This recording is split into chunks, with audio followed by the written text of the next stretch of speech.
everybody. Hello. Welcome back. It's episode 3. You are listening to The You Are, a Severance podcast with Rodnesha and Kali Thomas. I am Rodnesha Green. I am Kali Thomas.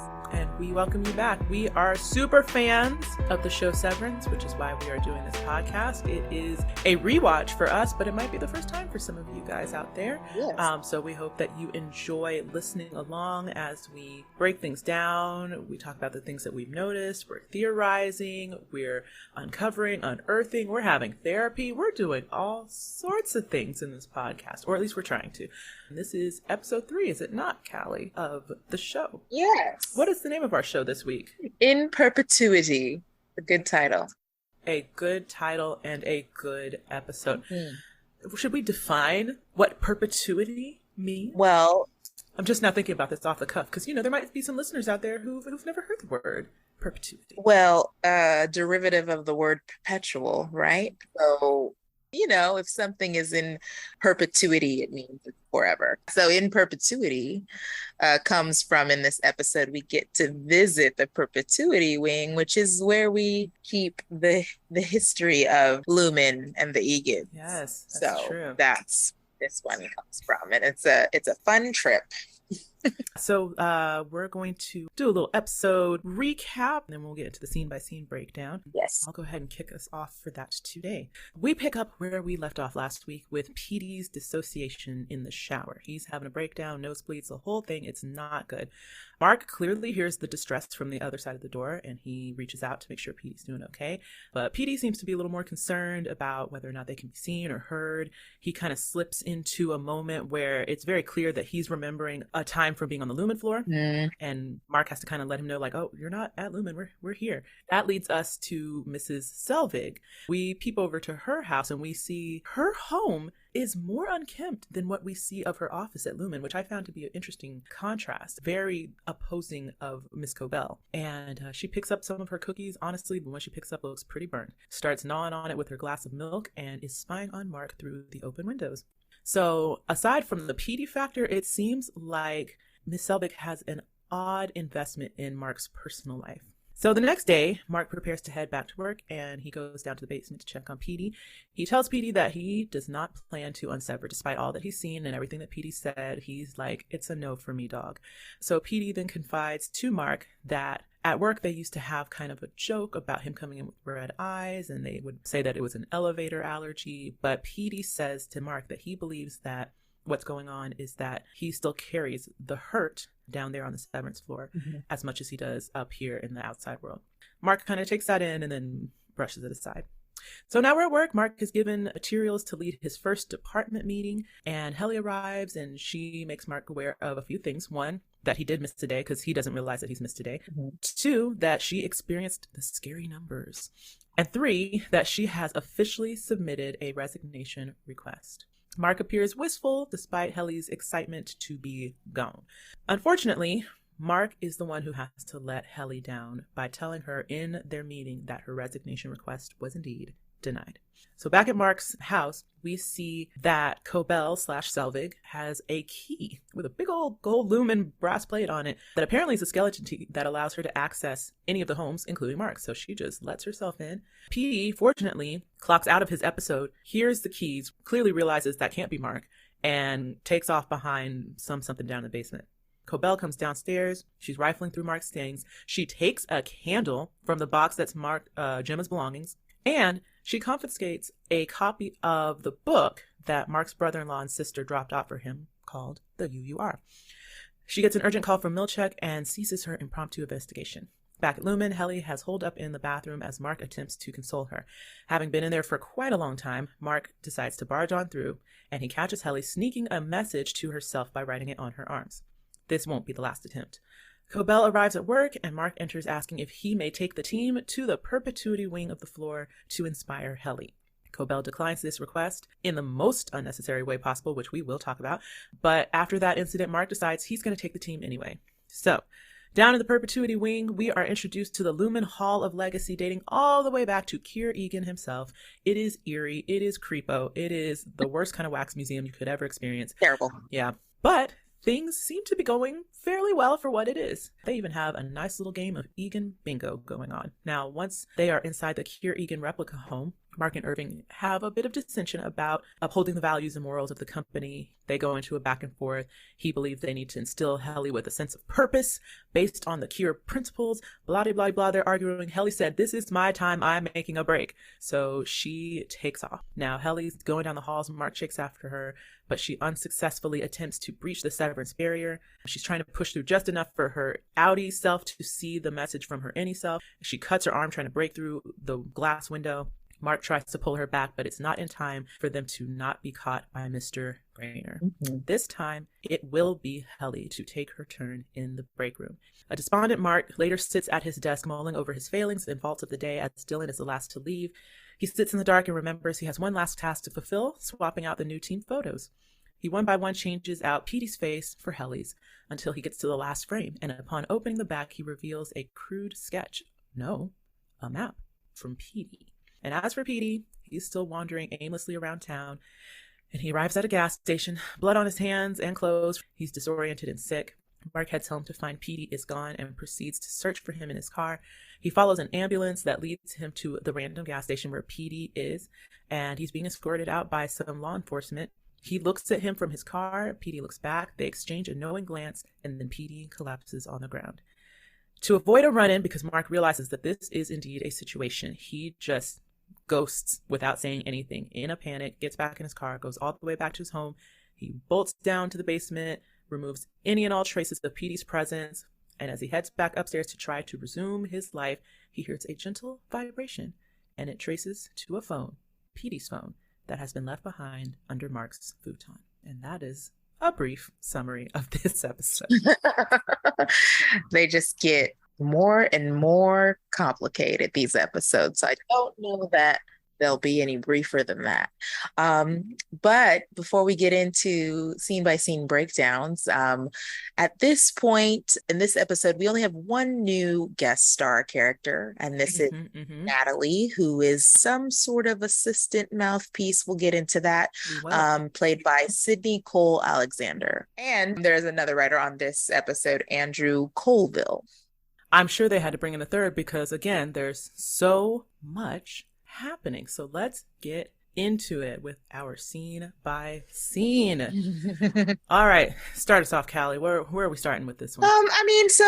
Petey's in the bathroom and he is trying to come back from these reintegrated memories, giving him so much trouble. They're giving him so much trouble. He's like nearly passing out. Well, he's passing out. He's like having nosebleeds. He's coughing up blood. He is trying to still make light of the situation. He makes jokes. There's a back and forth about an ugly robe that Rickon gave Mark. And Petey's like, "I need you to stop making fun of this robe." You know, that's just Mark saying, "I don't like Rickon." Right. He's like, "I need you to stop making fun of this robe. This is a bomb ass robe, okay?" So you get like a glimpse into like what their back and forth might have been like when they were both working on the severed floor together. And he explains like, "Hey, this is only going to be temporary. And if you listen to the last episode, I said, it's temporary because this is killing you, bro. Like, you're probably going to die. It seems like you might."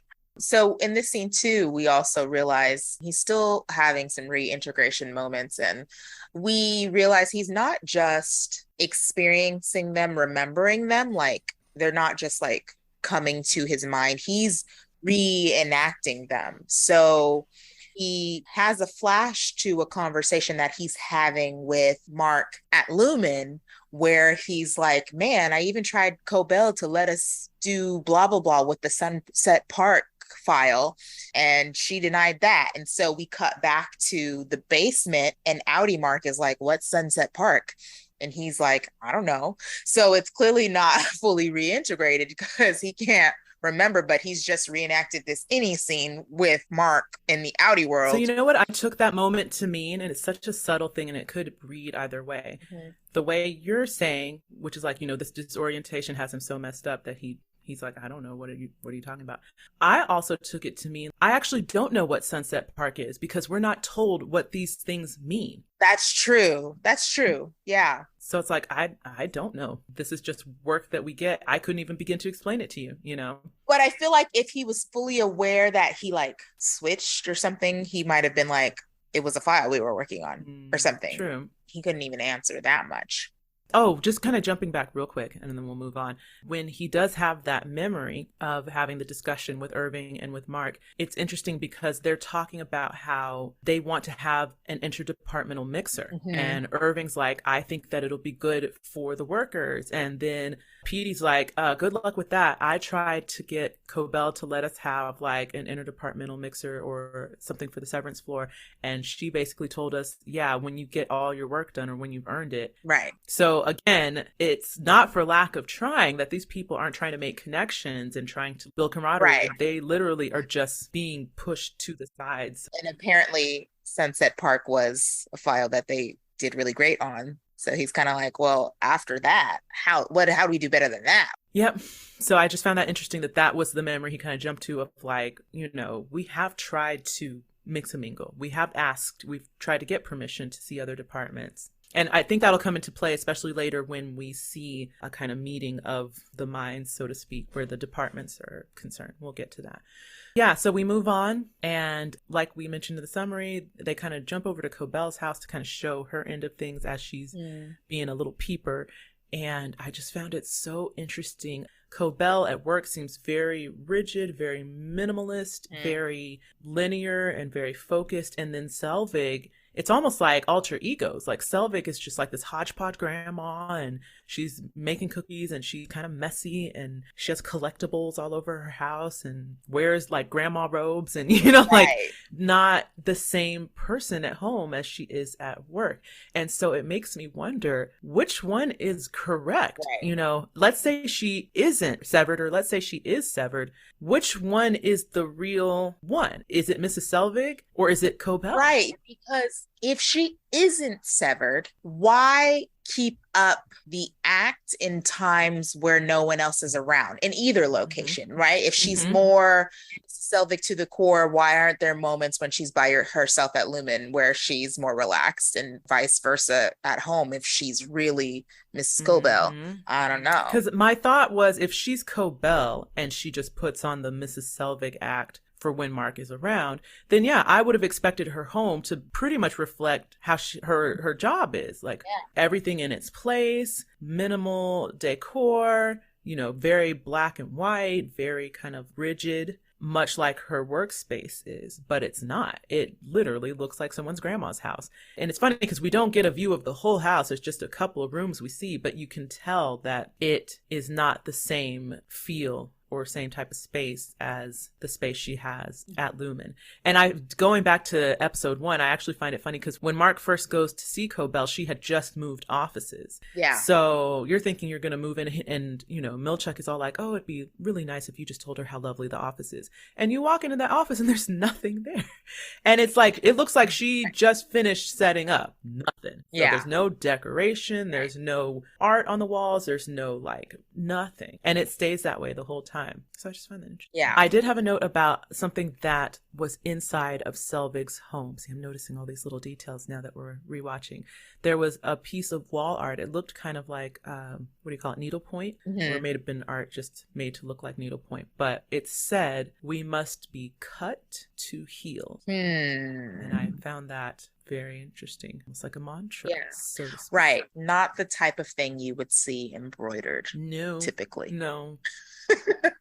Not at all. And it was interesting that the cut part was all uppercase. So it was like emphasis on the, we must be cut to heal. So I think that gives us a little glimpse again into Mrs. Selvig / Miss Cobell, whichever one it is. What's kind of her interior motivation and dialogue. Right. Yeah. So after we see that Miss Selvig is spying a little bit, we cut back to Mark in the basement. He's getting ready for work at this point, and he tells Petey, you know, I'm going to do what you said and go back to work. We don't want to rile any suspicions by me missing 2 days. But just so you know, I'm not going to reintegrate. And he shares, like you mentioned in the recap, that his wife passed. And he's like, you know what? Severance has been working out for me. You know, I lost my wife and it's been helping me deal. And it's such a insight to how much the severed people on the severed floor are trying to figure out their lives because, he reveals like, hey, we have a running joke about how terrible you look when you come in, but there's a sadness to you and you've just now confirmed to me what that is, right? Like you don't know what it is that's causing it when you're there, but you still feel it. It still weighs on you. You may not experience, your outie self doesn't experience it for 8 hours of the day, but your body still does. That's wearing on you. Exactly. So when we got to this moment and when Petey's kind of explaining all of this to Mark and giving Mark some insight to his Innie self, something that Mark has not had insight to really, I had to stop and think about like trapped trauma and how this is such an interesting, insightful look into how our bodies respond to undealt with trauma when it's just trapped in the body and has nowhere to go. And you've got Mark, who is ardently fighting to keep the Severance life because he does not want to deal with it on the surface. He doesn't want to push everything up to the forefront where he has to deal with it. But he's still dealing with it. Yeah. And his Innie self is dealing with it. And then it's worse because his Innie persona has no idea what's going on. So I'm just thinking about every morning that Mark comes to work, and especially after those mornings where he's crying in his car or whatever it is. And clearly it happens a lot, enough for them to joke about it. Right. This man comes into work with all this trapped up emotion and traumatic response and has absolutely no idea what it's coming from or why it's there, to the point that it just becomes commonplace. Like, I have red eyes, I guess, when I come into work, and I feel kind of sad sometimes, and or whatever it is, I just feel kind of off. But I personally have no reason to feel that way, but something deep down is provoking that. And what it must be like for that to be all you know, right? Because his Innie self doesn't know a pre-death of his wife.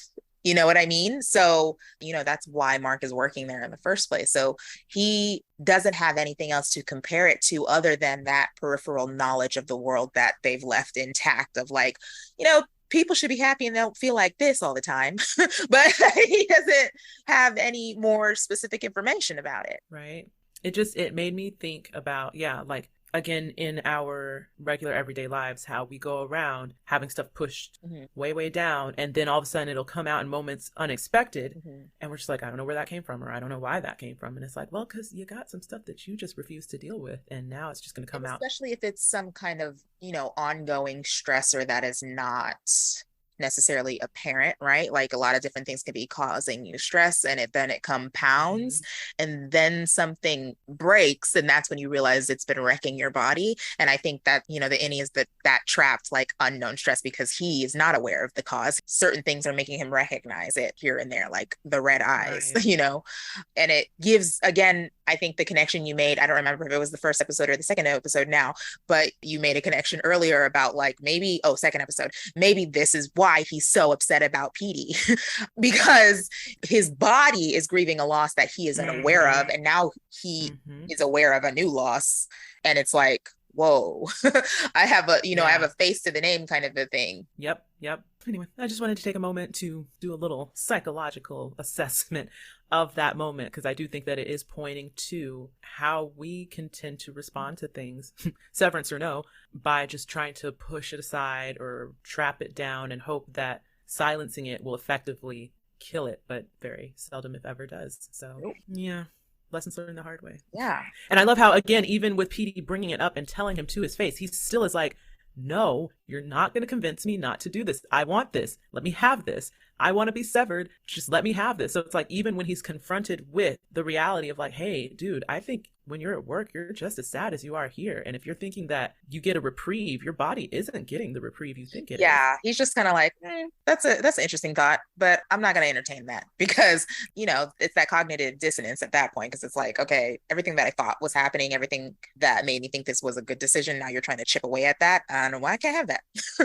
I also wondered to myself, are you really, I'm sure on some level you just convince yourself that it's helping you and it's working, but in reality, we all know that the time passes, and when you come back out, it's almost like no time has passed at all. So you go in sad, you work for 8 hours, but you don't know you're working. So all you know is that you go into the building and then you come right back out of the building and you're still sad. So it's not like, and you're making yourself silly every night. So how well I'm like, outside of the fact that you're like finding 8 hours a day to kill is that really helpful? Because it's not like you come out feeling better or anything. You literally come out in the exact same state you went in. Yeah, I mean, I really think it's just the only way he can make a living to survive, and he's got to tell people that it's helping him. Yeah. And this goes back to what you were saying as severance not necessarily being a means to a psychological resolution, but just to deal with his functional alcoholism. I shouldn't laugh about that because that is a serious thing. But it's just the fact that I didn't even think about that being what the severance is. It's just a way for him to keep a job and keep on living. It is more of a practical resolution to keeping a job. So that puts it in a whole new light. Anyway, so Mark's getting ready for work. Now, this is a fun little aside that if you're not really paying attention to, you might miss it. But the news is on, and we see that there's kind of like the CNN, Fox News type of conversation happening on Mark's television.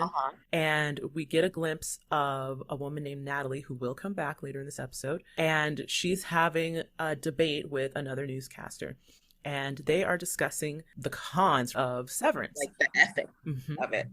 And in it, we hear one of the commentators basically state, like, how can you explain a woman who ends up finding herself pregnant 1 month after her company went severed? Which was my question in the last episode, where I was like, what happens if somebody gets pregnant? Which, like, how do you explain that? Like, what? And then it's also unique because, one, we're seeing where they're coming up against some resistance. And two, clearly Severance is going to other companies. So now we're seeing that it's not just Lumen. They don't say which company, but they're saying this company just went into a severance program. So I presume it's not Lumen, because I would imagine Lumen companies are already offering that option. So this sounds like something the company has elected to just recently offer their workers. So there is some type of spread or growth, going back to what we already talked about in previous episodes. Like, there's clearly a larger agenda to Severance. And, you know, this may be going beyond just Lumen's borders. Oh, the way she responds to this man, so frustrating, because it just reminds me of all the times you see stuff like CNN and Fox News where people sidestep questions and skirt around answers and answer the question with a question. And it's like, this is going nowhere. This is frustrating.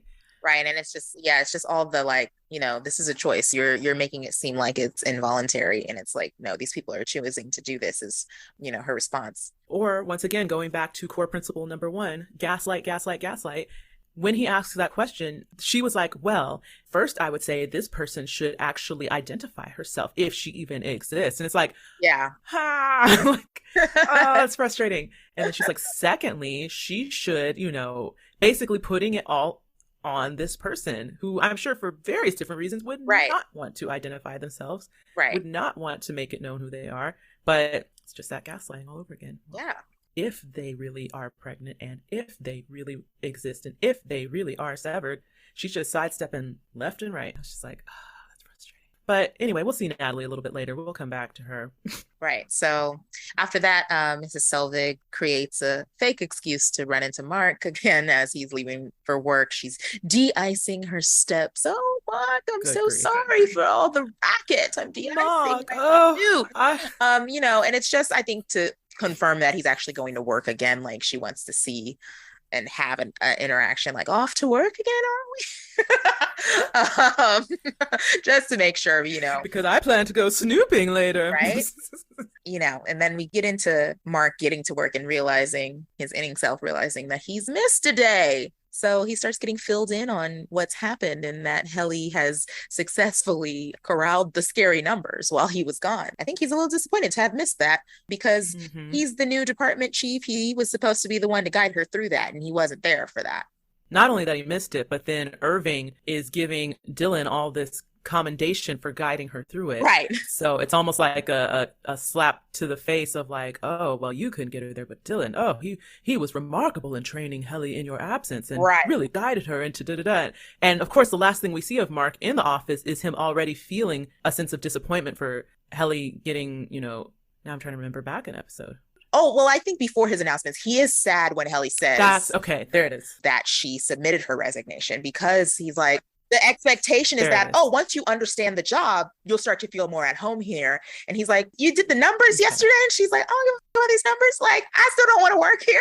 Like, cool, I did it one time. And she even says that too. She's like, what? Just because I did some dumb numbers and da-da-da? Like, no, I still want to leave. I don't care. I really don't care. Like, I need to get out of here. So then Mark reads his list, which we mentioned before. We sure did. His memo is just so silly. Things about putting recycling in the recycling, using the Post-its the appropriate Don't way. put Post-its on your skin, people. You're Yeah. breaking out your Audi. Yes, because Dylan does a sticky head. What does he call it? Post-it man? Sticky head? I don't know. Apparently it's Sticky Head. He said he has a beloved character named Mr. Sticky Face or Sticky Head or something like that. Silliness. And then when Mark gets to the list about the resignation request, he's like, this is not normal for this to come back this quickly. So there's some question about like, was it even considered or was it pushed through because Helly is someone important? We don't know. But Helly's resignation request is denied. Whichever way it went down, there was very little thought or consideration into the opposite action. It was just like, get her butt back to work. All right. We're not going anywhere. Yeah, no. And Helly is like, no, my Audi wouldn't do that. She wouldn't do that. Right. And that had me thinking it's an interesting dichotomy for these characters because their Innie selves feel like they have such a grasp on who their Audi must be. They assume that their internal motivation must be the same. Right. As theirs because they're the same person, but then you come to find that that's not the case for a lot of right things. And so, you know, that brings me back to, you know, when we see on the first day the stairwell, or we see in the second episode the first day of the stairwell, her Audi's side not really picking up well enough on that her even then does not want to be there, and she's just like, she'll get over it and push him back. So it's like, okay, is there like a intuition or something that is still there, like twin connectivity, you know, like, I don't know. Or is it that even if there is a little bit of it, you can't remove your decision making from the context of the life you're living, you know? So there may be things like that, despite feeling like, oh, I have a little feeling that my inner self doesn't want to be there, but I have so many reasons to do this that the Innie can never understand, you know? That sucks. And that's an interesting play on, again, our internal motivations versus our external motivations, right? Like, we might have a feeling deep down that we know something isn't right or isn't good or isn't healthy for us, but we'll push past it based on the external motivating factors that may be weighing on us. Like, I think I was just having this conversation with my roommate about, you know, how we're having to choose between, or she was having to choose between a possible job opportunity that would pay more money and give her more of the lifestyle that she would prefer. But then it also means that she loses freedom, she loses flexibility, she loses things that would allow her to do more creative stuff that would be more internally fulfilling to her. So it's like the tug and pull of like, do I do this thing because it'll give me a more maximal lifestyle, or do I do this thing that will fulfill me inwardly? And so it's that inner child versus the external person. And there's always that battle going back and forth. And I feel that playing out a lot with the Innie selves versus the Audi selves. Because like you said, they have lives and things that the inner person doesn't know about.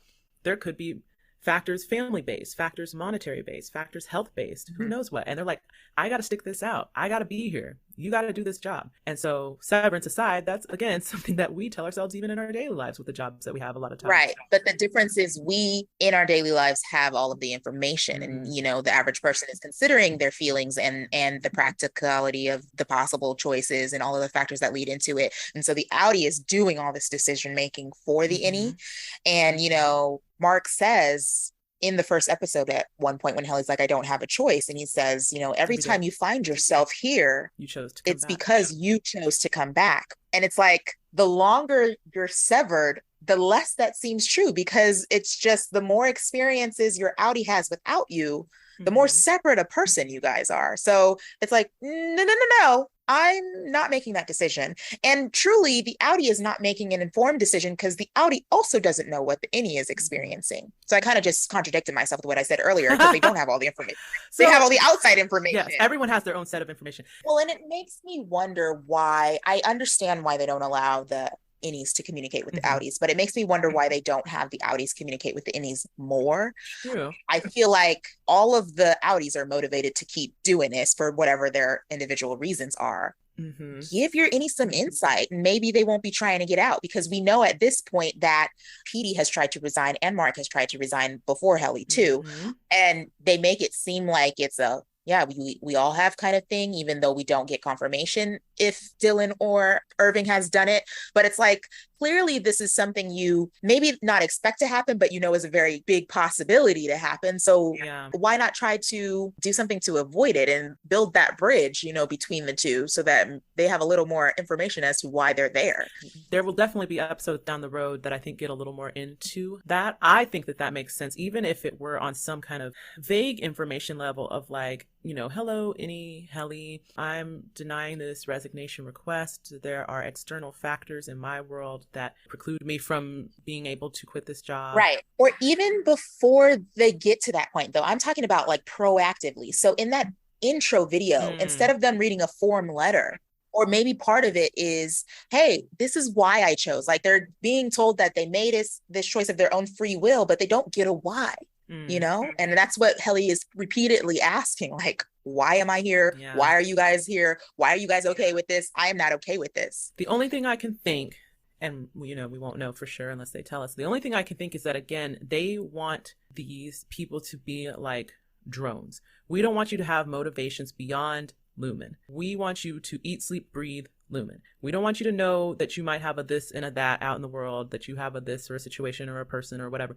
We don't want you to have nothing. We just want you to be Lumen. That's the only thing I can think. I see that too, but then also it's not effective. Yeah, I also think then my immediate thought is, well, then this perpetuity wing that we're going to get to, why is that not a part of your beginning orientation then? That's a good point. You know what I mean? They only go in this episode because they think it's going to help Helly. But like, again, I mean, I'm a behaviorist, people listening. So I'm just like, proactively, you could do so much stuff to prevent, to curb, right? To prevent these negative behaviors that you don't want to see in the first place, rather than being reactive to it and having to like put out fires. I mean, maybe Lumen has bad management. I don't know. I am 100% certain that is true. And I agree with you because, like you said, even if it isn't personal motivation, why wouldn't that be part of the introductory orientation of like, let's just get you right off on this foot. You are Lumen now. Here's what Lumen is. Here's the rich history that you have been birthed into. Aren't you grateful to get to serve at the feet of Kier?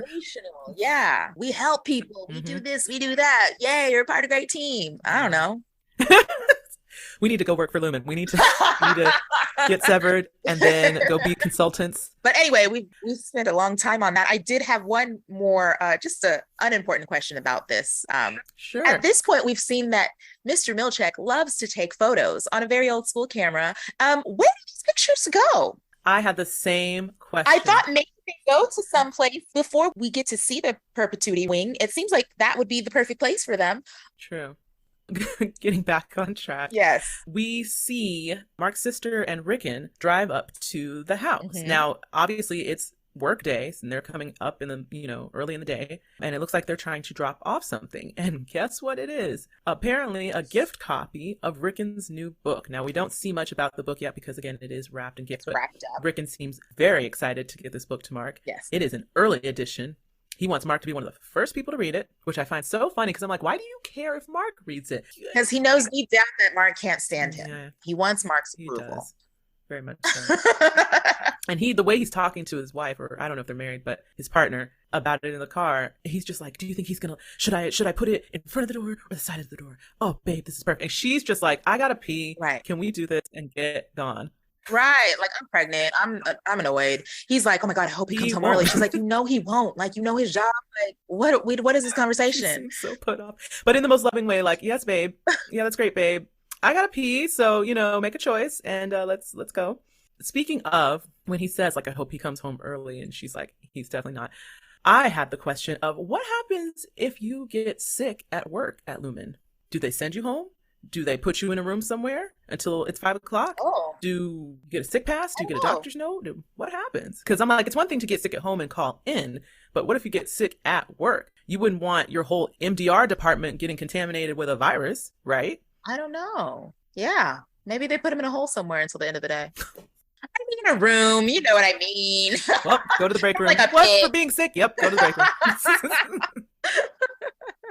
Yeah, I don't know. But I just thought about that because I'm like, there must be something to not letting them go home early if they want. Right. And they don't care about them staying later because since in the break room we've gotten revealed can run outside of your work time. And then I wonder, what type of explanation do they give the Audi? Like they gave Mark an explanation when he got injured.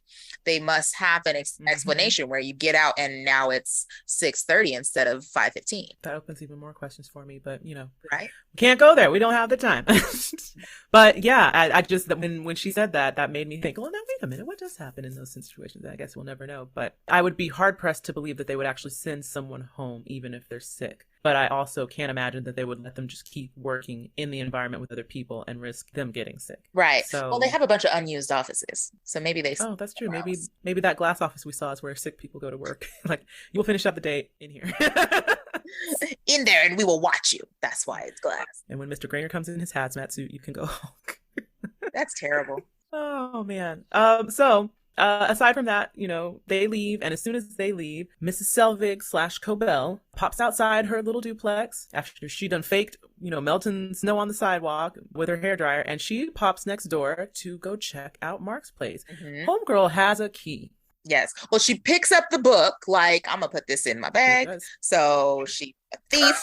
She is a thief and a burglar because she picks up that book and then she unlocks Mark's door. Sure does. That is called breaking and entering. And it's like, you mentioned in the recap that it's like a skeleton key that can open any door. And I was like, oh, that didn't occur to me. I don't know that it is, but. Right. But if it's actually just another a copy of Mark's keys, that is creepier to me than a skeleton key because it's like, again, specific to I just imagined that she could potentially have a key that could open any of those corporate housing. I agree because it's Lumen, right? Right. But she could also have just his key. True. Maybe she only wants his key. And it goes back to that like obsession with him that keeps coming up with like, okay, we get it. You're watching him because you are also looking for Petey and you think there's a connection there because they had a good friendship. But seems like there's maybe some other reasons why you're watching him. There's something going on. And clearly you're snooping around. It's not the first time. Like she walks around his house with such familiarity. And we mentioned this in the previous episode that he's aware Miss Selvig has been there, right? Because there's conversation. She says it to him. But it's also like, no, you've spent time in these rooms that you're snooping in before. So she has clearly been there by herself. And before. Let's talk about on the subject of theft and thievery. Not only does she take Mark's book, but then she goes down to the basement, starts prodding around down there, and before she leaves, she decides to go poking around in Gemma's crafts. And then takes that red-green candle that we saw Mark sniffing a few episodes ago, and she pockets that too. Just puts it right in her purse. And I was just like, lady, stop confiscating. Just taking candles and books. What? Right? Like the book, okay. I mean, that's still theft, but Mark didn't know that it was ever there, so he'll never miss it. But you don't think he's going to notice that candle's gone at some point? Right. His wife's belonging is gone. And nobody's going down there but him? His dead wife's belonging is gone. His dead wife's belongings. Right. He picks that candle up and cries into it, lady. Oh no. Mark is so sad, guys. He is a sad boy. Oh my gosh. So that's all I could think was like, he's going to realize that's gone. He has to realize at some point. I mean, I'm not saying he goes down there every day to get it, but at some point he's going to realize it's not there. Right. And maybe she's going to planning on bringing it back. I don't know. Yeah. And I don't know. I think the fact that there's something specific about that craft box because it's one of the only things that doesn't have things already piled on top of it. So he must go into it frequently. It's like things she's made, I think. And then I'm just like, what does she plan on doing with that candle? Because let me tell you something. I'm going to be upset if Mark comes into her office one day and that candle is just straight up sitting on her desk. I thought the same thing too. And I was like, if that happens, it's just another test of is he severed or not, right? Because Mark at the office shouldn't recognize that candle. Maybe. But I'm like, now you're just playing with the man's emotions. But also, I feel like you would notice it. But are you if it's only the Innie that's going to see it? Yes, that's still rude. I feel like also it wouldn't be something that would just go unrecognized because it wouldn't match anything about Lumen at all. Sure wouldn't. You know what I mean? But I thought the same thing too. I was like, where's that going? In your office? Yeah, I just know if the next episode it's just sitting on her desk and she's just like, something to say, Mark? I got a new candle. What do you think? What do you think of my new candle? It's red and green. It smells like Christmas. Oh, Mark, I just thought I'd put it on the front of my desk right before I throw the stapler at you. Anyway, so, before we go back to Cobell exiting, the thing that happens while she's in the basement that's pretty key, because Petey is down there. There, yes. Petey does hear the keys turning, fortunately, and makes a break for it and finds a place to hide. Smart him. And then, of course, as she's down there snooping around, she gets a phone call. We realize later in another scene that the call she's getting is from Milchek, and we'll see why later. Actually, no, we've already seen it because it's about Helly getting upset about not getting her resignation request. Right. Yeah. So we hear the phone call as Petey is peeping. Yeah, Petey is petering out. Yeah. And she's asking how Helly took the news of being her resignation request being denied. And for me, this is what I mentioned in the first episode, and I said I was going to hold it until we got here.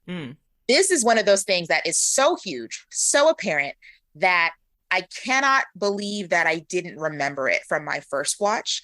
And what confused me was we had a very deep conversation, a very long, extensive conversation, you and I, about whether or not we thought Miss Cobell and Mrs. Selvig were severed or not. And I felt like in my memory, I felt like that happened much later in the season. Yeah. And then I'm sitting here watching this and I'm like, well, this is just 100% confirmation, right? Isn't it? Isn't it just this most important clue, the most important clue? And I don't know if maybe we had the conversation before this episode happened, or maybe we discussed it and I forgot. But rewatching this, my mind was blown by this conversation taking place in Mark's house and just being like, oh, she's absolutely not severed. Absolutely not severed.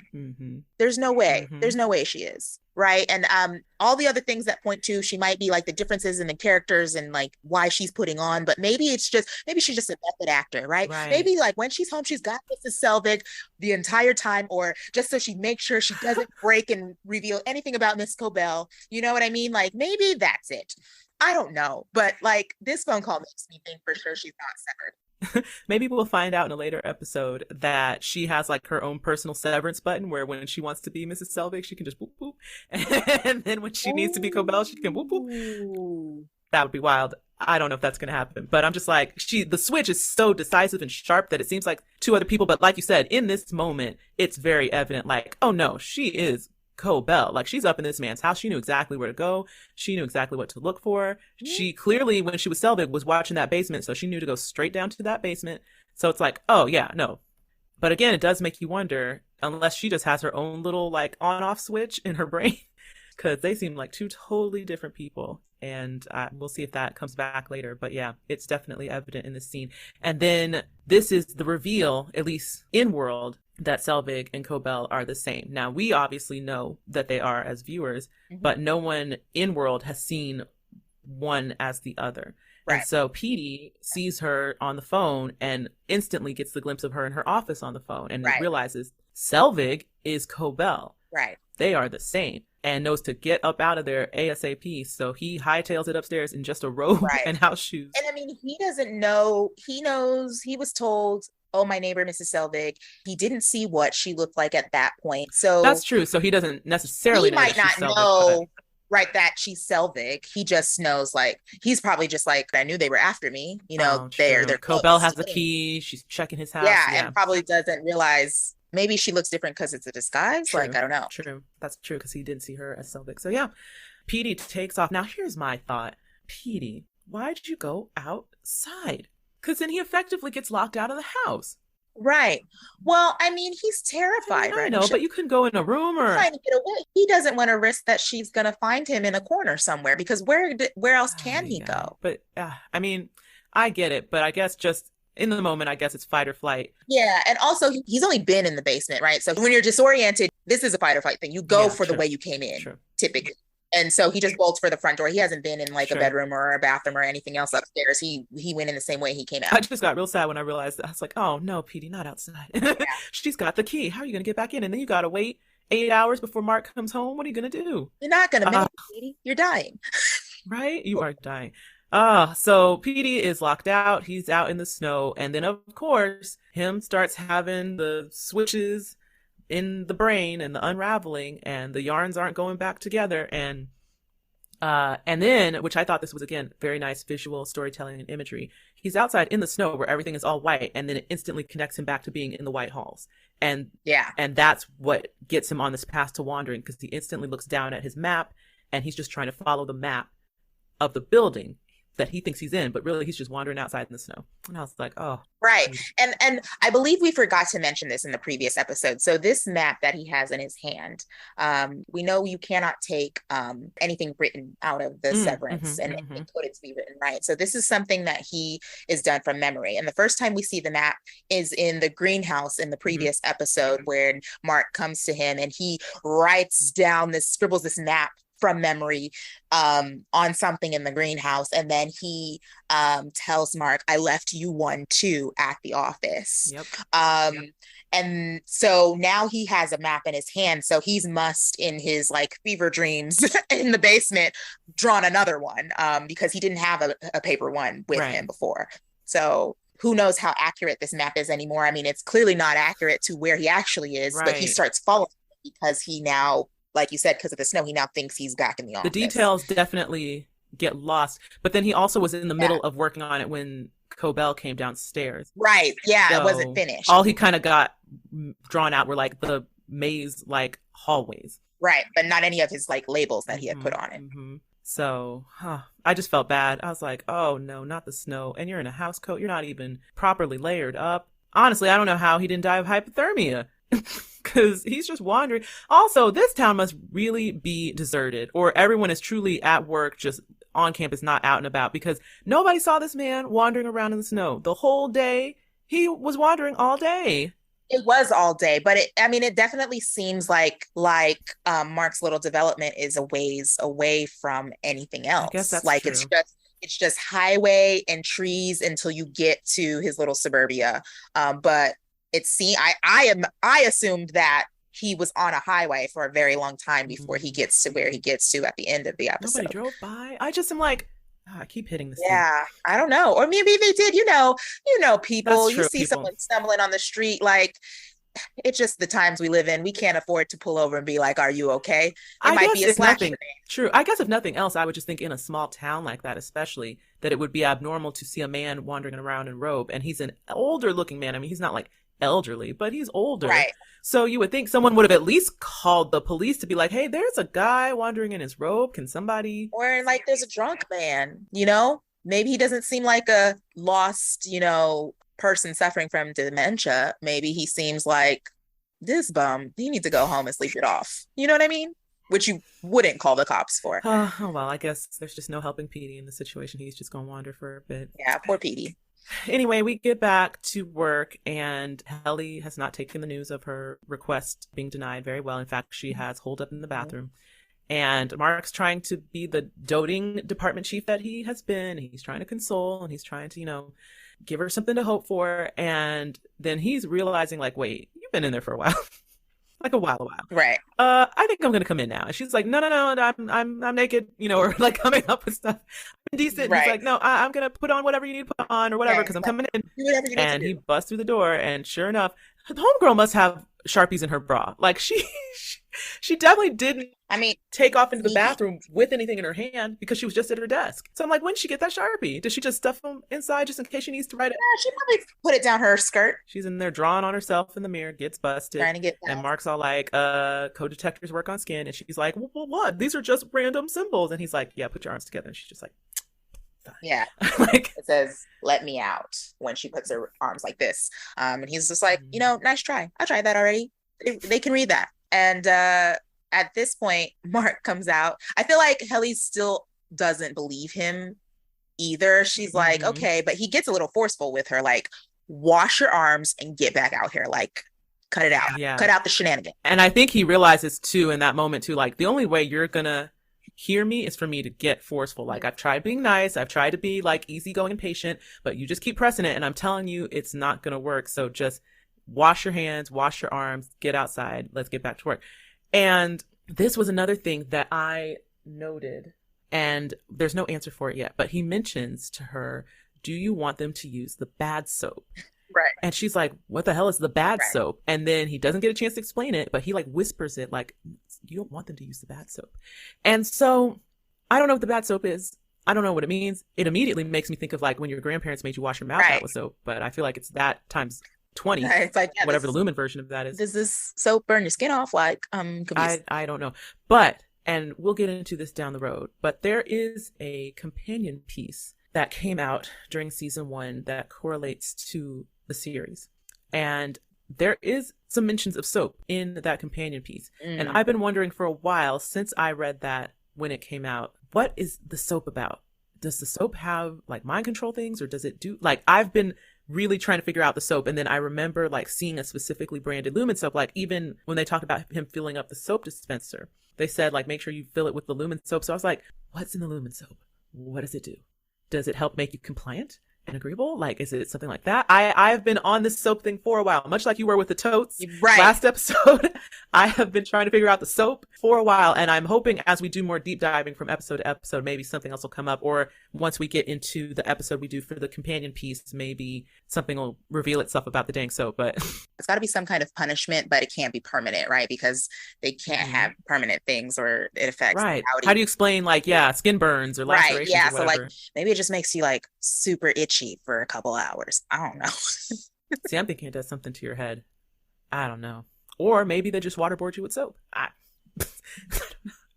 Like put a bar of soap in your mouth and start pouring. I don't know. This is terrible. Anyway, we'll see if bad soap comes up again. I just thought that was interesting that got dropped this early, because again, when I saw the companion piece, I couldn't recall any other mentions of soap prior to that. So when I saw it come up in this episode, I was like, oh, they're already talking about the soap.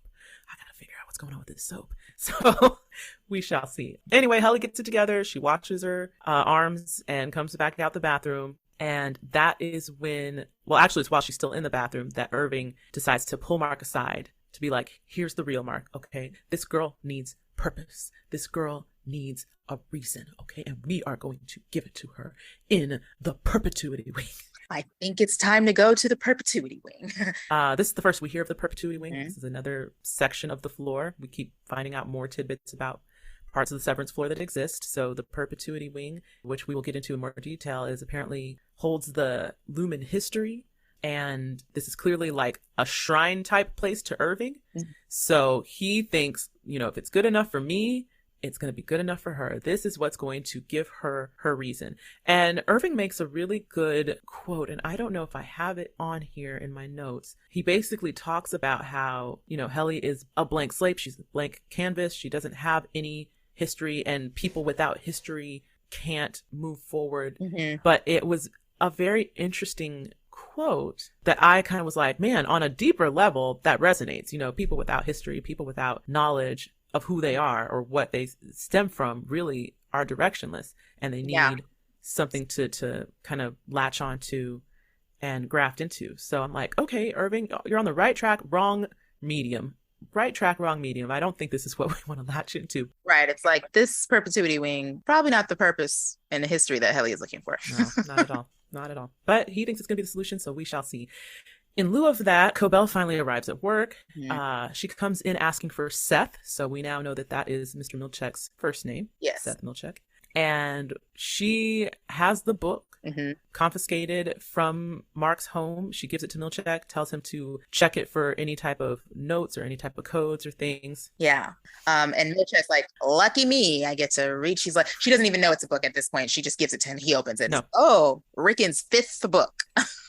Right. So again, they already know all about Rickon. They know all about Mark's family. They know that he has written more than one book. So again, there's this odd focus, and maybe they have this kind of sharp focus on all of the MDR folks, but we're only seeing it with Mark. But it's like, to the degree that you already know what book number this is, you don't even question it. You're like, oh, this is his 5th book. It's like, hey, they do their homework on this guy.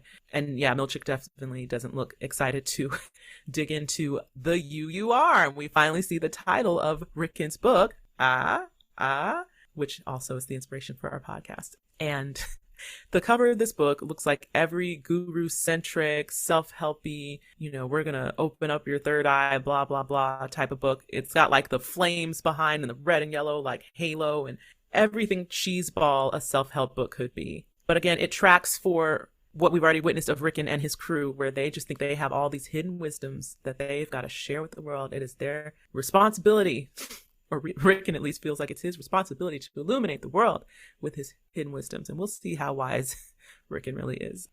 So Mark comes in. He's asking Cobell if he can take the team to the Perpetuity Wing. Cobell doesn't seem interested in that option at all. All she wants to know is, are we hitting numbers? Doesn't look like it. Did you fill out a form? Doesn't look like it. And Mark tries to press and then once again brings up Petey and how he's just struggling to find his way in the shadow of Petey's absence. And that sets Cobell off. And she tells him he needs to get gone. And then he says one more thing. And she says, "Are you going to make me throw my mug at you?" And I was like, she is not. No, she isn't. And then he says, "Huh?" And she took that thing. Man, poor Mark has had so many objects chucked at his person. Oh my gosh. At least this one didn't hit him this time. His reflexes got a little quicker, but dang. Why does everyone keep throwing things at Mark? Why? It's just not right. Well, in this exchange, right, he's mentioning like I've just been kind of lost since Petey left. Petey was the tone setter in the office. And she says something that I was like, clinged on to it. And she says, if he were the tone setter you're lionizing him to be, he'd still be here.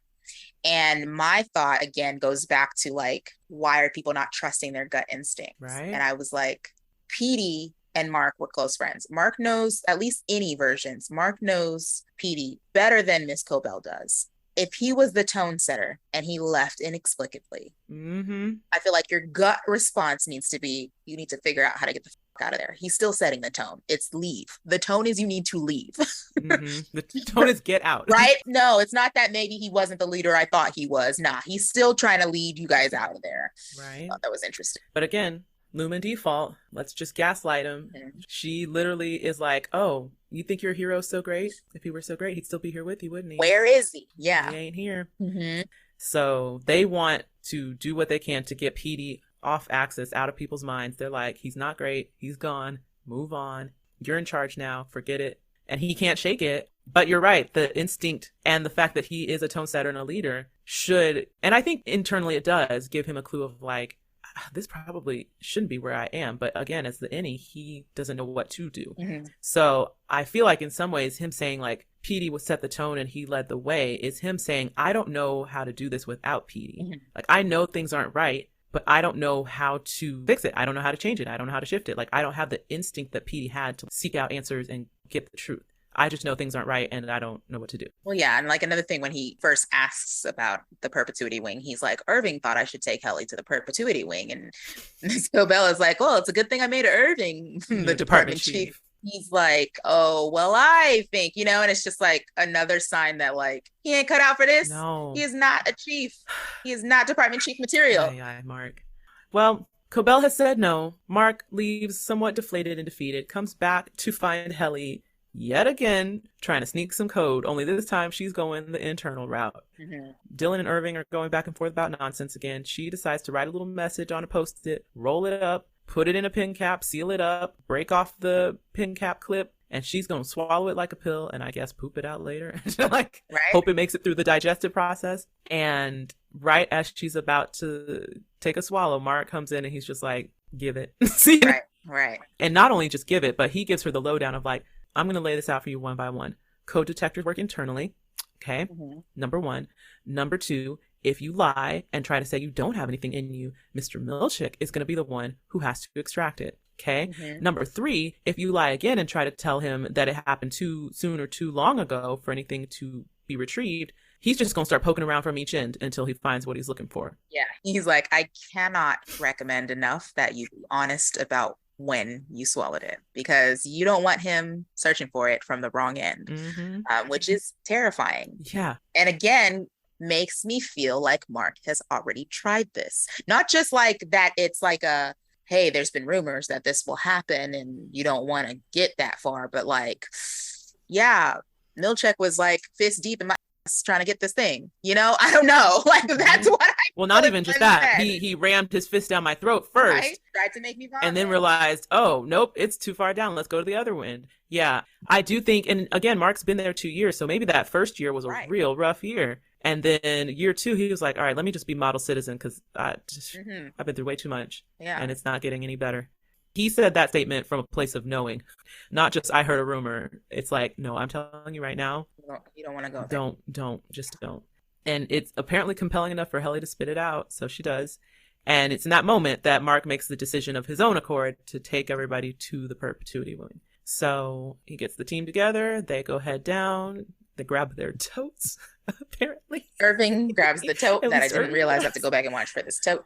Oh, wait till you see it. And on their way to the Perpetuity Room, they run into Optics and Design. And there's a very awkward exchange between the two groups.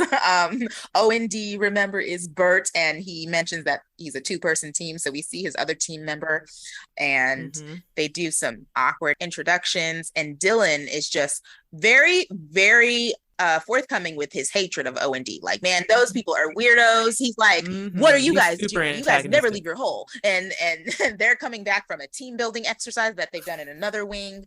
And he's like, really, that's what you were doing? Like, I don't believe you. And I'm just like, whoa. My notes say, why does Dylan hate O&D so much? Dylan is like the most antagonistic. When they run into each other, you do see, besides Helly, because she obviously has no frame of reference, but you do see that Mark has a little bit of like, oh, wow, O&D, what are you guys doing here? So there's a little trepidation in his voice. Dylan just goes straight on the attack dog side of things. Irving's the only one that's like, hey, friend. And, and Helly's just like, so what? happy to see Bert again. Because there's no guarantee that they were going to see each other ever again.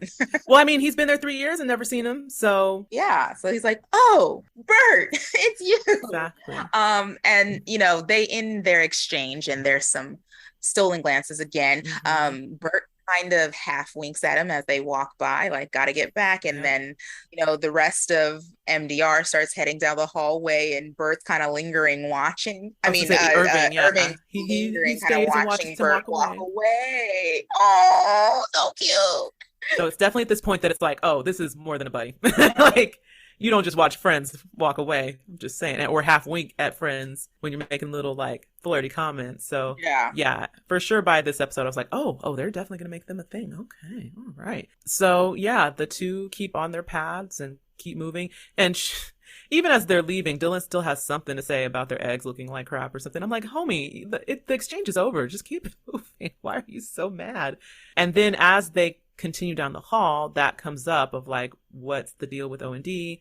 And Dylan essentially asserts that like, one, that the groups are sorted by their personalities, and that MDRs are supposed to be clever and true, and O&D is just like a bunch of psychos or something like that. Right. Like they're, I forget how you put it, like, not like Neanderthals, but like they act based on like rage. And there's essentially a prevailing story that goes around that long ago there was some interaction where O&D basically went after all the other departments, and Dylan says that's why they had to cut them down to 2 people, and why they stay and they keep the departments separate, because O&D instigated some kind of incident with other departments, and that's as much as we hear at this point. Moving forward, the next scene, we cut back to Miss Cobell's office, and we see that Natalie from the news, remember, she's the pundit that's championing Severance. She comes in with the board on the speaker on the line. She's got them in her earpiece for an impromptu meeting with Miss Cobell, and they're there to talk about how are you handling this Peter Kilmer situation, which obviously must be Petey, right? And it's kind of our first explanation on the Lumen side that he was not like let go, he escaped sometime. Like, he is missing. He's not just missing to his coworkers who don't know why he's gone. He's like actually missing to the higher up. So she's trying to assure them that they're doing everything that they can, and we get to see Miss Cobell in a subordinate position. Right. So we've seen all this time her be the top dog, and now we realize she's just middle management. Is it the first time you hear her first name? No. I don't know if it's the first time, but they use her first name, which up until this point, first names are only used by your upper person, right? Like all of the people in MDR go by first names. They all call everyone else Mr. or Miss, right? Milchek calls Miss Cobell too. And now we're hearing Natalie call, who seems like just a board secretary, but she must be higher than Miss Cobell, because she says, hey, Harmony. Like, she's not just the board's mouthpiece. She's somebody important. Can't figure out exactly more, but maybe she's like the PR person inside and out. I mean, if she's on CNN, she's got to be more than a secretary, right? Of Right. CNN, whatever the Right. news equivalent is. But Right. But if she's in there speaking for the company, she must be in some kind of public relations or marketing or. and it's interesting though, because it's like on the inside, she literally is just a mouthpiece. Like she doesn't say any opinions or anything like that. She is literally just repeating what the board is saying to her. So we think. And they do a lot of gaslighty things to keep Harmony in her place, right? So it's silence and she's waiting for the meeting to start. And they're like, the board would like you to start. So she starts rambling on because she doesn't know how much she's supposed to say or when to stop. And or what she's supposed to. Yep. Yeah. And she makes a comment like, hey, I think it's important to note that Peter was showing signs of reintegration, and they immediately shut her down. Like, no, that is not possible. And it comes through Natalie, like the board would like you to know that reintegration is not possible. And someone right, floor, and as a right, someone who is in charge of the Severance floor should know that. Like Severance cannot be undone. So I was just like, ooh, I like seeing her like cower a little bit because she's been so scary to me up till this point. It is interesting to see Harmony Cobell put on her like defensive and kind of off her footing. But it, again, is just like a way to kind of show the corporate ladder structure that we usually find in job settings where typically, because you're, depending on where you are, but if you're like an underling or lower level employee or whatever you want to call it, and you're dealing with managers, you're dealing with team leads, you're dealing with department heads or whatever you want to call it, they're your direct supervisor, so you see them as like top tier. But then you realize they got a tier above them. You don't ever really get to see it. But then when you get to that next level, you see, oh, they have to report to somebody too. And so what it made me think of is, again, going back to the restaurant where I worked, and it's not just there, I've had it at other jobs that I've worked as well, where when they're dealing with the people they directly supervise, they're big and bad, they talk tough, they get to boss you around, tell you, you got to do this thing when I want you to do it, how I want you to do it, no ifs, ands, or buts. But then as soon as their boss comes in, oh, all of a sudden, we got to, straighten our spine and we got to say, yes, ma'am, no, sir, and please and thank you, may I have another? And to see that person be put in their place by the person above them, it's just like, you are just as bad as me. Yeah, like, really, in the grand scheme, yeah. So it's interesting to see that play out in this structure because you realize like, oh, Harmony talks tough, but she got to mind her P's and Q's for somebody too. It's interesting when you get to see the person above you have to be in the same position as you with their boss. Anyway, does anything else happen in this scene? Natalie cuts her off and says, the board has ended the call, which again is just like, wow, you are so unimportant that we can't even wait for you to finish your sentence. We're just done. We've said what we need to say and we're done. So then we cut back to the team on their way to Perpetuity Wing, and Dylan starts to explain why he doesn't like OND, which is just a wild story. I mean, we already talked about it a little bit before, just how there was apparently some weird uprising. Yeah. And he says it's motivated by OND. Yeah, I mean, he says that OND went crazy and killed a bunch of people. Yeah. It's not just a little like mishap. Right. He says they tried to have a coup, and that's why the department is now only 2, because any more than that, they band together and make crazy happen. And, Helly's like, is that true? That can't be true. And Mark's trying to assure her that it's not true. And then he's like, actually, I'm 99% sure it's not true. He's like, right. Irving's the only one who's like, no, it didn't happen. Nonsense. Yeah. Exactly. Let's talk more about, the Egans, please. Enough of this nonsense. And it's like, again, if we're going back to how long all of them have been there and the fact that they're pretty isolated from other wings, they only have chance encounters, it seems like, to other departments. They're not even sure how many other departments there are on the severed floor. Where did Dylan get this story from? How is this story circulating among such few people who don't interact with each other? Great question. Great question. But anyway, they get to the Perpetuity Wing. They go into the Perpetuity Wing. As soon as you look down, you just see all these kind of wax figure statues. Actually, no, before you get in, the first one you see apparently is James Egan. Not James with an S, but Jame. James Egan, who apparently is the current CEO of Lumen, and as Irvin puts, a very, very important man. So he's the first figure you see before you head in, and then you see all the other. Yeah, and as they're walking past him, Helly spends just a little too much time staring at him like someone who's trying to place a face they know. So that's important. Yeah. She's not just looking it's weird. She She's definitely like, lingers on a look. why do I know this face? Something about that face. So you get downstairs, you see that the next room is filled with all the previous CEOs of Lumen, dating all the way back to Keir Egan. I won't go into all of it now, but there's 1, 2, 3, 4, 5. Looks like there's 5 previous CEOs. And again, Lumen was founded in like the 1800s. So it goes back a ways. And it definitely seems like this is a family business. It's not like somebody came in at any point and was CEO that wasn't an Egan. So they definitely keep it in the family. And these statues talk, by the way. So you go by them and you activate a recording. So you're getting all of these quotes so creepy. that these different Egan people have said that or them talking about their journey and their like dropping their pearls of wisdom. And there's some wild things said. I will go into the Keir quote. Sounds like it was recorded on like one of those old, phonograph discs or something like that. But he's talking as they're walking through, and this is the quote that it says. It says, "I know that death is near upon me because people have begun to ask what I see as my life's great achievement. They wish to know how they should remember me as I rot. In my life, I have identified 4 components, which I call tempers, and which I derived every human soul: woe, frolic, dread, malice. Each man's character is defined by the precise ratio that resides in him. I walked into the cave of my own mind, and there I tamed them. Should you tame the tempers as I did mine, then the world shall become but your appendage. It is the great and consecrated power that I hope to pass on to all of you, ...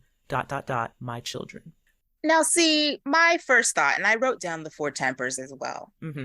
What a terrible outlook on life and humanity you must have had and started Lumen in the vision of that only one of those 4 is something positive. That's true. Woe, frolic, dread, and malice. I was like, typically when you get a list like that and you're talking about the human soul, there's at least half and half. Yeah, there's a yin and yang to everything. And it seems to be like, you think people are terrible, so let's start this company to fix it, I guess. I don't know. And if I'm being honest, I would be willing to bet that even frolic he sees as a vice more than frivolous, something positive. Yeah. Like he's probably thinking frolic, like in frivolity or people being careless or people being silly or doing, whatever to satiate whatever desires. But but that is interesting. I didn't even stop to look at how many of those were negative. I was like, what is this list?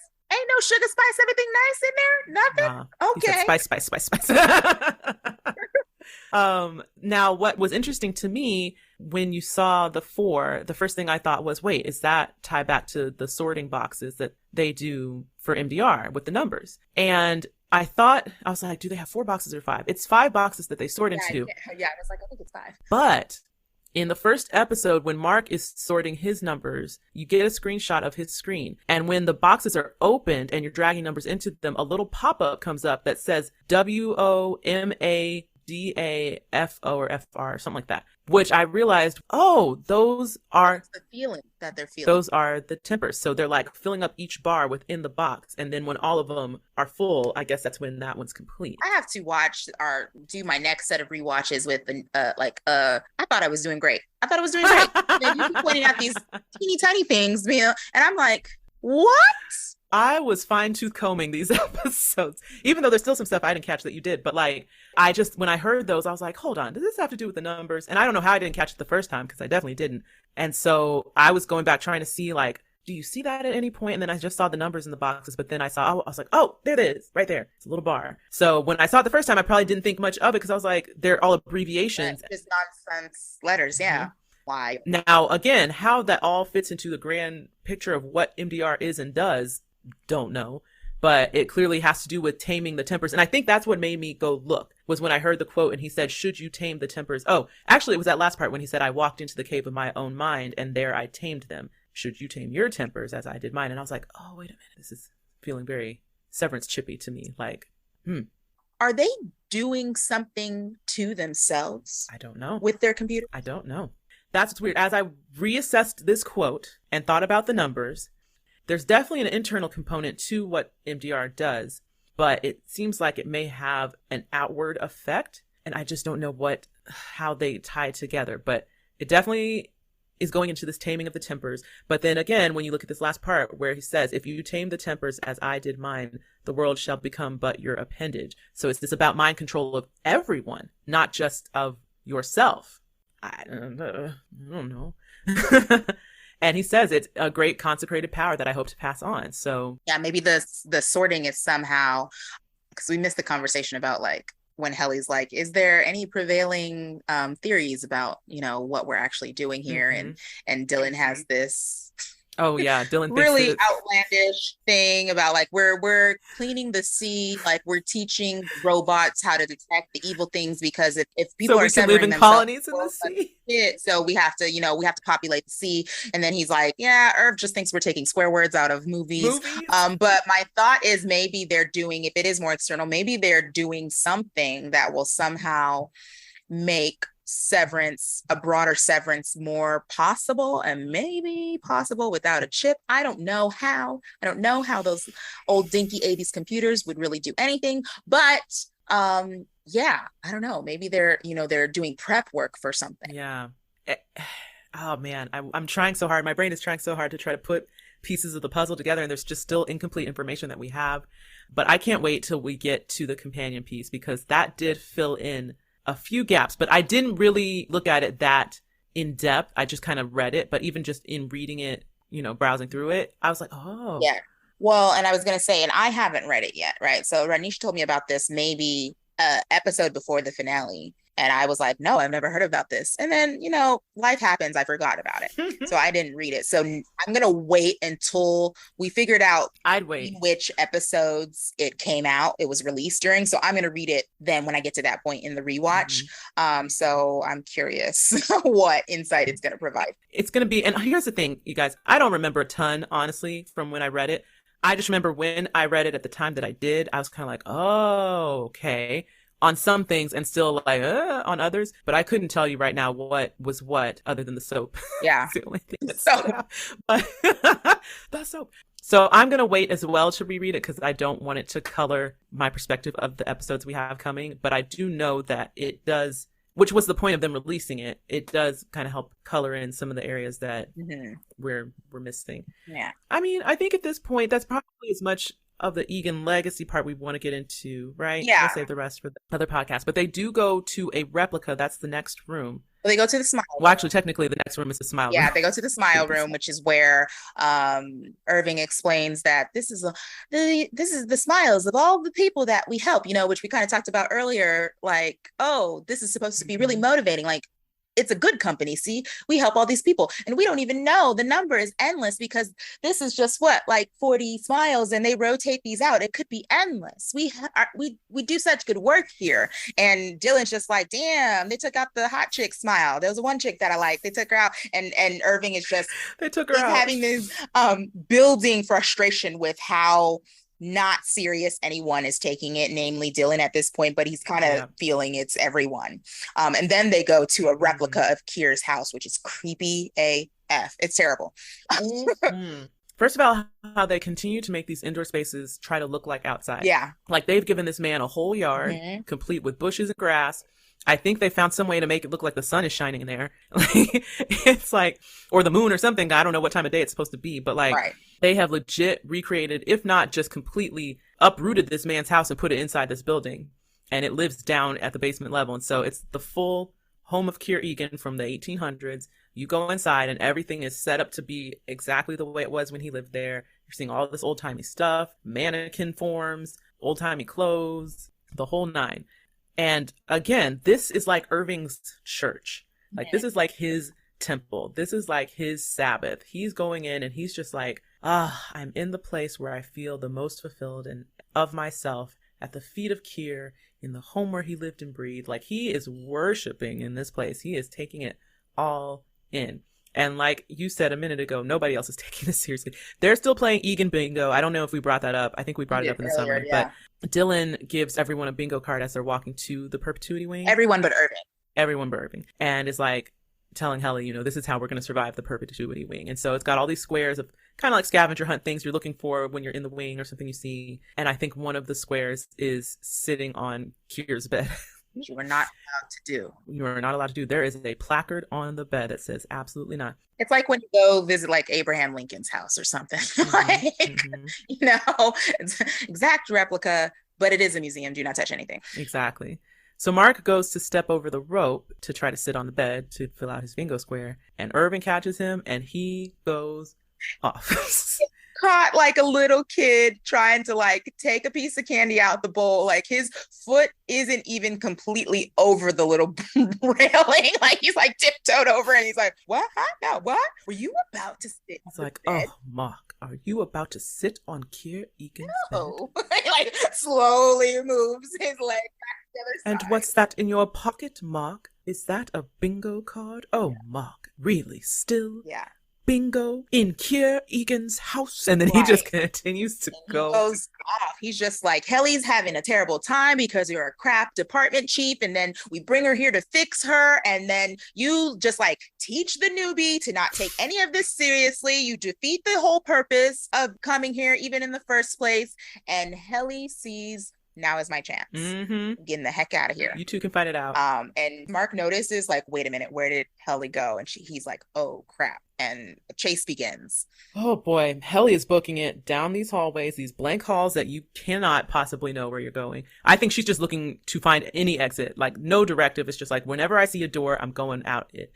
She finally gets to one, it's locked, and she just punches a hole through the glass in the door. She's got a note in her hand that's like, you know, get me out of here, or whatever it says. And she's just hoping that she can get outside just enough through the glass window to see the note in her hand and get her outie self to see that she desperately wants to get out of this place. Right, which brings me to like, how does the force field for the seventh floor work? Because her body doesn't go out, and it's like, okay, one, she's like testing again if the decoders really work. They're supposed to like destroy the message, right? So if her hand goes through with the note, it should just like jibble jabble and not be able to be read.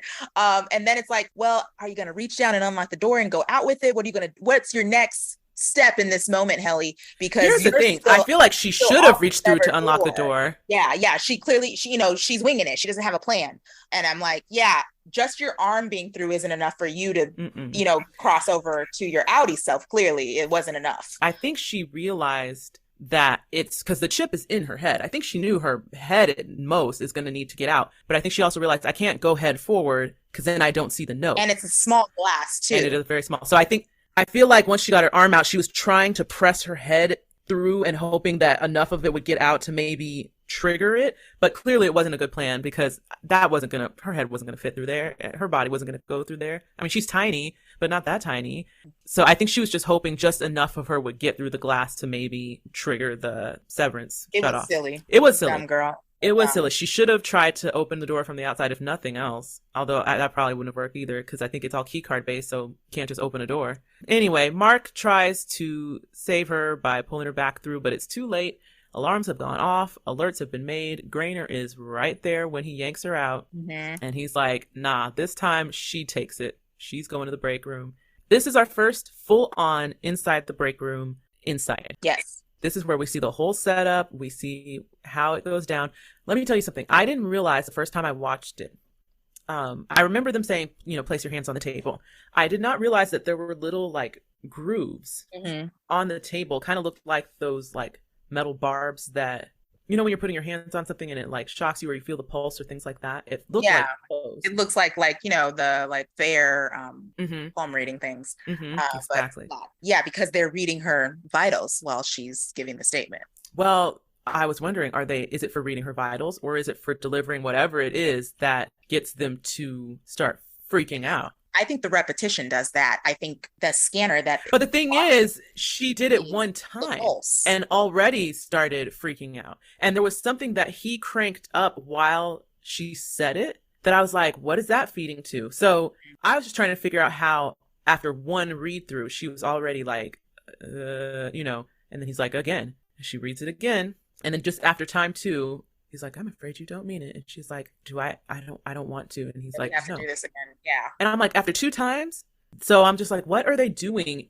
Because like they are getting her vitals, but it feels like they're also measuring something else and then delivering something that Yeah. is either messing with their head or messing with their perception. I mean, you've got all these other things like the lights and the statement up above your projector and all that stuff that's disorienting. But for as obstinate as she is, I wouldn't have thought that she would have broke that quickly. Right. You know? So I'm just like, what is this machine doing? Starting to break, right? Because we later find out that she was in there for a long time. But do you want to read the quote or shall I? Because we mentioned it last time. Yeah, you go ahead. This one. So the break room quote, which we know from Petey's recording in the previous episode, is the same, is "Forgive me for the harm I have caused this world. None may atone for my actions but me, and only in me shall their stain live on. I am thankful to have been caught, my fall cut short by those with wizened hands. All I can be is sorry, and that is all I am." The frig. What? What? Me trying to leave has put a stain on the lives of people, and like wizened hands have said what? Yeah. What? Yeah. What? Not only that, but like, in me shall their stain live on. Right. I.e., I must be punished to get the stain out for others. What is happening? Right. And your actions here in this sterile hallway where nobody else is around, you don't know what job you do at all, has harmed the world. Right. The world. So this again is going into this broader thought with the Egans and Lumon and all of this of their whatever they think they're doing is quote saving the world, and it's just so weird. And then like again, reading this is a weird statement, but if you don't believe any of this, then you could easily just read it and be like, "And forgive me for the harm I caused the world, none of me atone for me." Right, which is how she reads it the first time, right? Okay, yeah, I read it, and then they say it again, like. If you don't believe it, you're just like, okay, I'm just reading words. I don't believe any of this is true. Yeah. I don't know what the world, I have no idea, you know. So there's something else to it. I just wonder what the psychology was that went into setting up the break room to literally be a place that breaks people. And then not only that, but I found it interesting after the 2 times she read it and she was like, do I have to read it again? Milchick looks up and that's when you see that Cobell is behind her watching. And she gives him the face like, keep going. Right. So that probably is definitely a sign that he's doing something. The button that you mentioned is doing something to her. That does bring up and I thought about that because you said like what psychology statement, right? There is this famous study. I'm going to get it wrong. Is it a Stanford study or something? It's a social psychology study that looked at, will you continue to deliver pain to someone when you know you are delivering pain to them because you're following orders? And it was trying to figure out how Hitler could have been so successful. So that is kind of an important piece where in that moment where he looks up at Cobell, there's just a twinge of, I don't want to do this, but he does it. He pushes forward because that's his job. Right. So he must be doing something to hurt her, which I missed the first time and second time apparently through. Yeah. And I didn't know in that moment if it was like, should we keep going because she's new? This has never happened to her before. Should we go easy on her?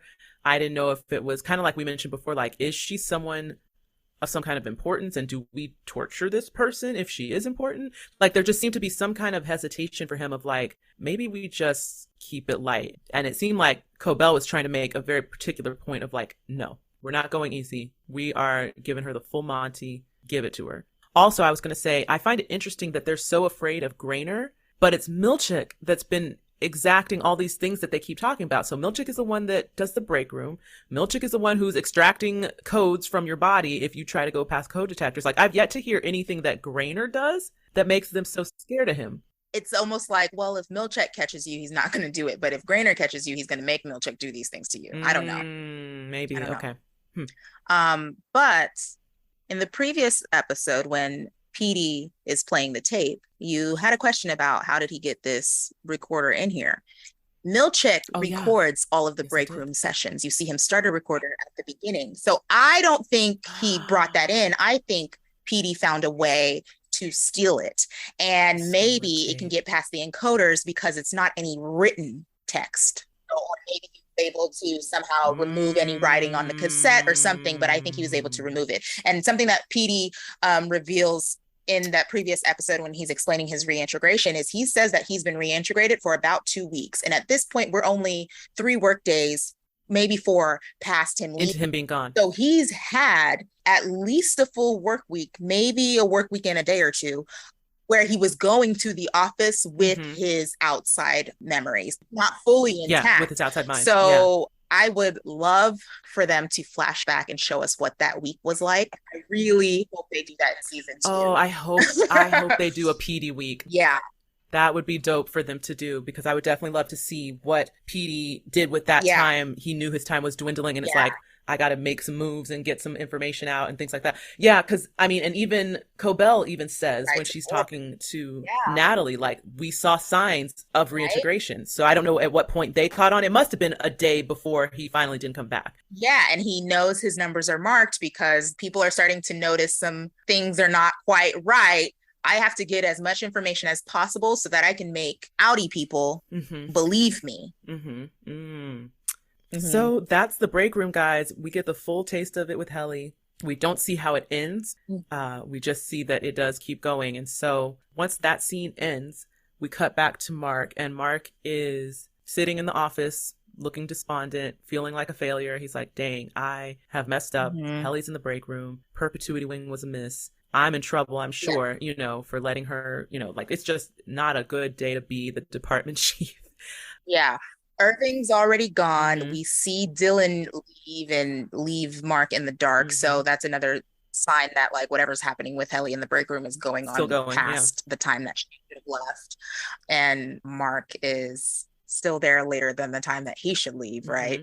And he decides, oh, well, we got these new photos. Let me change out these photos. And so he's one by one doing this, and you see him looking, you know, pretty aggrieved about it. And then he gets to the final photo frame and slips a little back cover off, and you see not a plain white back of a photo, but like little sketches and etches. And it's just like, wait, what's happening here?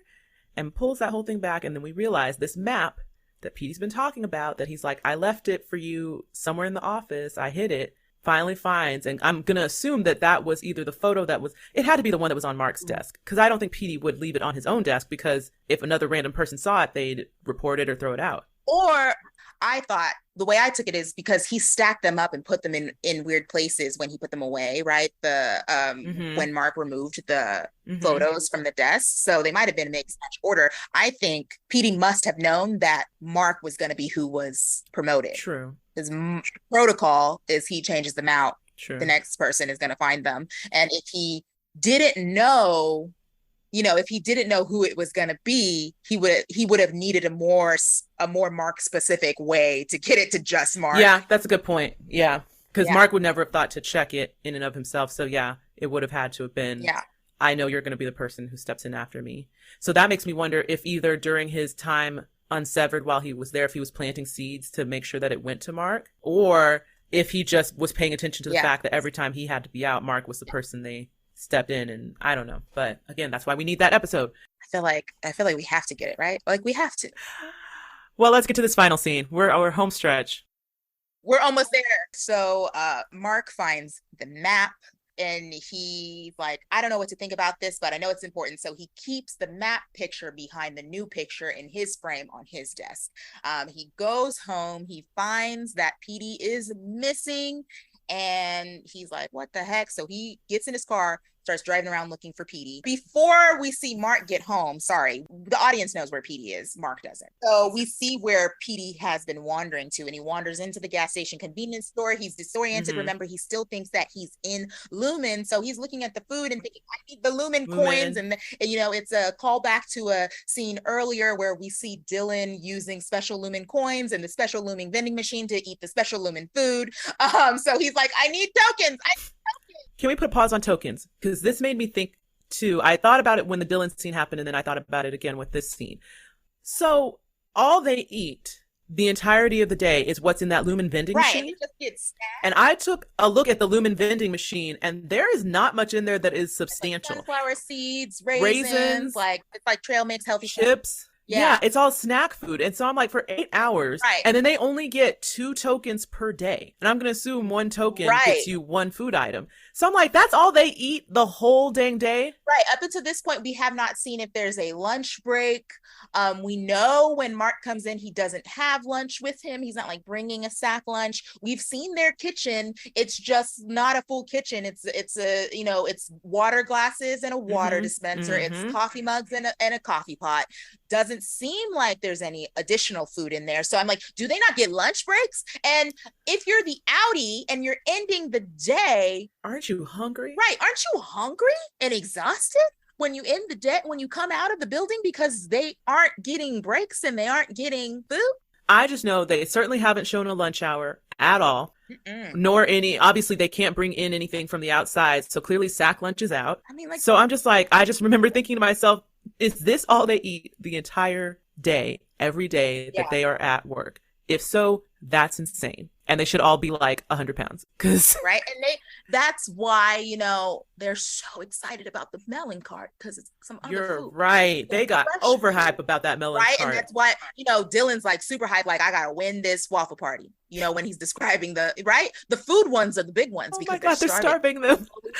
And it's all about, it's another method of control. Oh my gosh. Like, let's keep them a little weak. Let's keep them, you know, make sure they stay subordinate. Like, we don't want them getting any crazy ideas. We're not going to feed them enough. We're going to feed them just enough to work. Oh my gosh. That's wild. So then when we come in with the melon cart and the egg bar and the waffle party and all these things, they go ham. There's an egg bar too. There's lots of different food carts, guys. That makes so much more sense for the food carts, because I remember when I saw those as incentives, I was like, why are they going so nuts over these melons and eggs? Yeah, it didn't occur to me until just now. It sure did. Oh my gosh. It's because they're starving them. This is wild. Oh, all the mind control stuff. This is crazy. Yeah, it's a lot. There's a lot. But yeah, so back to Petey in the convenience store. He thinks he's in Lumen, so he thinks he needs the tokens. He's scaring the cashier that's working a little bit, because he's just a crazy ranting and raving, right? Does he pass out in the store once? Yeah, he passes out in the store. He falls out. He doesn't completely pass out, but he definitely falls out and is bleeding all out his nose, and it's looking not flash good. Forward to me telling this out of order, right? Mark is at home. He decides to look for him, and as he's looking for him, he sees an ambulance come by, and he's like, on a hunch, let me follow the ambulance. And there he gets taken, and we see Petey getting walked out by some paramedics. He seems like he's still disoriented a little bit, but maybe he's starting to come to get some what's the word, lucidness back. Medical attention. No, and they're looking, they're looking over him, right? Mark gets out of the car, and then Petey notices him in the distance and drops to his knees, and this is where he does pass out fully. And I, the first time watching it through, expected Mark to run over there, but no. Mark has the correct reaction, and I realized this in the rewatch. Also true. He's like, if Petey goes to the hospital right now, Lumen is gonna find Petey, and he books it back to his house so he can rearrange his basement and erase any trace that Petey is in there, which seems so heartless, but is self-preservation. No, that's self-preservation for sure. Because in the reality, I mean, I feel like Mark probably is 90% sure that Petey's not going to make it, but I'm sure in the back of his mind, he's like, on the off chance that maybe he says something or mentions me or whatever, I don't want there to be any trace that he was ever here. And it's like, even if he doesn't say anything, I think him being in that area, especially because he says, I can't go home, I think him being in that area would lead them to like backtrack a trail to Mark. So it's like, again, like I asked earlier, like, why didn't he go to a hospital? Why didn't Petey try to go to a hospital for his reintegration sickness? Well, it's not safe for him to go to the hospital. So now it's like, well, if he's the ambulance, the paramedics are clearly about to take him to the hospital now. It's not his choice. And it also seemed like in that look too, that Petey kind of was like, it's okay. I know you got to run. Like, it seemed like one of those, it's almost like if he could have yelled run, he would have said it, right? Get out of here or whatever. Yeah. Go. And then I'm out. That was the last message. Like, get out. So yeah, Mark, like you said, has the correct response, and he gets out of there. He clears out the basement. He puts everything back to look like it's just a basement. No one's been sleeping down there. No nothing. But Mark doesn't do the best sweep, because he heads upstairs, and all of a sudden we hear a little vibrate, pulsy noise coming from somewhere. And it's just like, what is that? And then he goes back down, and he sees the phone that Petey had on him that's been having unknown numbers calling him. And Petey has left the phone. I don't think he left it on purpose, or maybe he did. Yeah. Maybe he did, or maybe it was in a rush. We don't know. But it is under the futon, and Mark sees it and realizes, oh, this is not the end of the journey. And that is where episode 3 ends. I have no more thoughts. But there were so many other than, as I'm in this rewatch now, I am less and less remembering what comes next. So I'm ready to watch episode 4. Right? There's certain key moments I know are coming, but I definitely don't remember when and where they happen. The order and when, yeah, exactly. So I'm like, I know there are key things ahead, but I do not know when they happen or how soon they happen. There's been some things that have happened in these episodes that caught me off guard that I thought happened further down the road. So I'm like, oh boy, this is going to be the ride all over again. It won't be quite the same as the first time through, but still full of surprises. So I'm looking forward to seeing what's ahead. Yeah. This has been Rodnesha Green and Kali Thomas, and you have been listening to The UUR. And please remember that history lives in us, whether we learn it or not. Thanks for listening to this week's episode of The UUR with me, Rodnesha Green, and my co-host, Kali Thomas. You got a question for us? Want to talk theories, share memes, or maybe you just want to connect? You can follow us at the UUR Pod over on Blue Sky or Threads, or you can email us at theuurpod@gmail.com. See you soon.